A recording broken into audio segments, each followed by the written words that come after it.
All right, guys, so this is part 2 of our factoring notes. So again, we're going to look for a GCF and try to factor that out. So I'm going to start by looking for a GCF of these two terms. So out of 14 and 2, I can take out a 2. A 2 can divide into both of those terms. So I'm going to take a 2 out. So I'm going to put it on the outside. And then I have c and c squared. So I'm going to take out just a c. That's going to be my GCF. That's the common factor that I can divide each of these by. I'm going to divide out that 2c. Once I do that, I do 14c divided by 2c. So 14 divided by 2 is 7. 2c to the second divided by 2c. First of all, this is going to be a plus. The 2's will cancel. C to the second divided by c is just going to be c to the first, or just c. So again, this is all we have then, is that, again, I could go back and check. This is considered the factored version of that. Now, right now, this is going to seem like, why are we doing this? What is this useful for? Eventually, we'll use these to do other types of problems. So these will be helpful.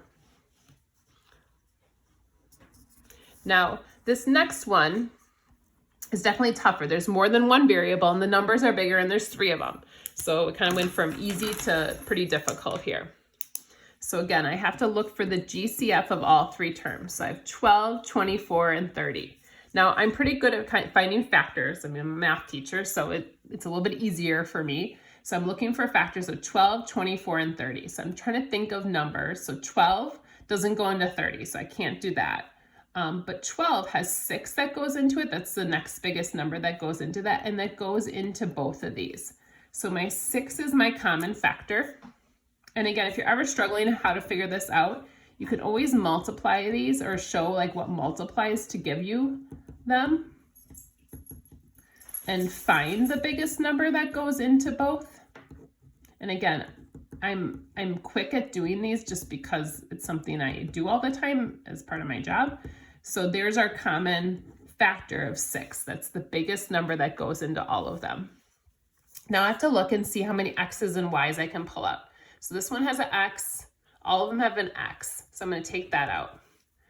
Y's, they all have a y. So I'm going to divide that out. So I like showing that I'm dividing each of these and taking it out of them. So 12 divided by 6 is 2. These get to just cancel. They're the same on the top and bottom. Plus 24 divided by 6 is 4. The x is cancelable. I'll be left with a y because it's y squared over y. Minus 30 divided by 6 is 5. X squared divided by x is just going to be a single x, 2 minus 1. And then this one's 4 on top and 1 on the bottom. So 4 minus 1, that'll give me actually 3 in that case. So a little bit trickier there. So this would be considered my factored version. And again, if I'm going too fast, feel free to pause as I go, like just pause and like write and kind of double check here. So the next thing I'm going to mention is one of the kind of notation things we should know is that we really like for this like first term to always be positive here. So we like the first term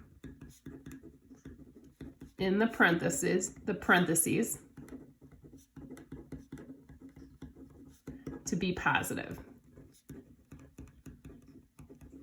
So like inside the parentheses, I like that first term to be positive. And that's just a math thing. It's not just a me thing. So like if you look at this one, they're both negative. And if you look, they actually don't really have a common factor. 2 and 7, 2 has 2 and 1, 7 has just 7 and 1. So really the only thing that goes into these two is just a 1. But since I like that first term inside the parentheses to be positive, I'm actually going to take out a negative 1. So that's kind of the why I'm doing this in this case. So I'm going to divide these each by negative 1. And if you notice, they don't have a common variable. The one has a y, but the other one doesn't. So we can't take out a y. So negative divided by a negative is a positive 2y. Negative divided by negative is a positive. 7 divided by 1 is just 7.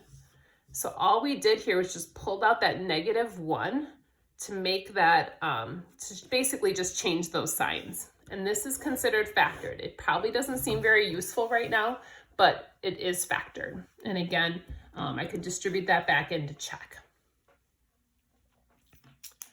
All right, the next one here, again, looking for a GCF among 10, 8, and 2. Well, 2 doesn't have a ton of factors. It's 2 and 1, and 2 goes into both of those, so 2 is my common factor. And then if you look, again, I just have a single X here, so I'm going to take that out. And I also have a Y. So Y goes into all of these. And you don't have to show this stuff. I like to show it just so you guys can kind of visualize what I'm up to here. So 10 divided by 2 is 5. X to the third divided by X is going to be X squared. 3 minus 1. And then we have 2 minus 1 is going to be 1, or just Y. 8 divided by 2 is 4. X to the second divided by X is just going to be a single X. Y to the third divided by Y is going to be a Y squared. Now careful here, this one kind of gets strange. So I'm dividing something by itself. And remember, when you divide something by itself, it cancels, but it doesn't cancel to be 0. It's going to be 1. So I have to put that 1 as a placeholder to make sure I end up with 3 terms at the end. Because if I lost that, this would only be 2 terms. So I want it to be 1, 2, 3 terms when I'm finished. Okay, couple more questions. We're almost done here. So the last couple here, again, we're looking for a common factor. And this next one is kind of strange, because if you look, 7 and 9 don't really have a common factor. 7 and 1, and then 9 has like 1 and 9 and 3 and 3. X squared and Y squared are different variables, so I can't pull anything out. Now, if I had to pull something out, again, I can always pull out a 1, but it really doesn't do anything. So this is kind of like a silly like factoring to have to do, but if I had to pull something out, I would take out a 1, and I divide this out, and it doesn't change at all. So taking out a 1 doesn't really change it. And you might say, why did you even write that then? Well, if they're making me factor, I'm just going to pull out a 1. So there's nothing common other than 1. 1 goes into all of these, and so that one we're just going to pull out the 1. And then finally, number 8 here, look at these 3 terms. So 10, 50, and 5. Now I look at 5, it's the smallest number. It goes into both of those, so that's my common factor. But then if you look, this one doesn't have an X, so there's no variable that I can pull out. So it's just going to be a 5. So I'm going to divide these. So 10 divided by 5 is 2. There's no X going away there. Negative 50 divided by 5 is a negative 10. And again, the X just comes down. And then 5 divided by 5, again, just like this one up here, it just becomes a 1. So that's it there.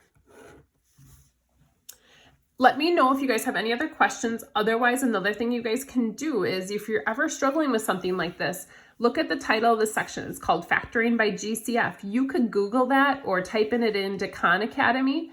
And there's going to be a ton of videos about factoring by a GCF. So this isn't something that only I teach, like it's all over the place.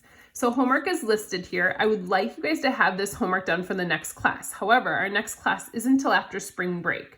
So depending on which day I have you guys, this is going to be the Monday or Tuesday after spring break.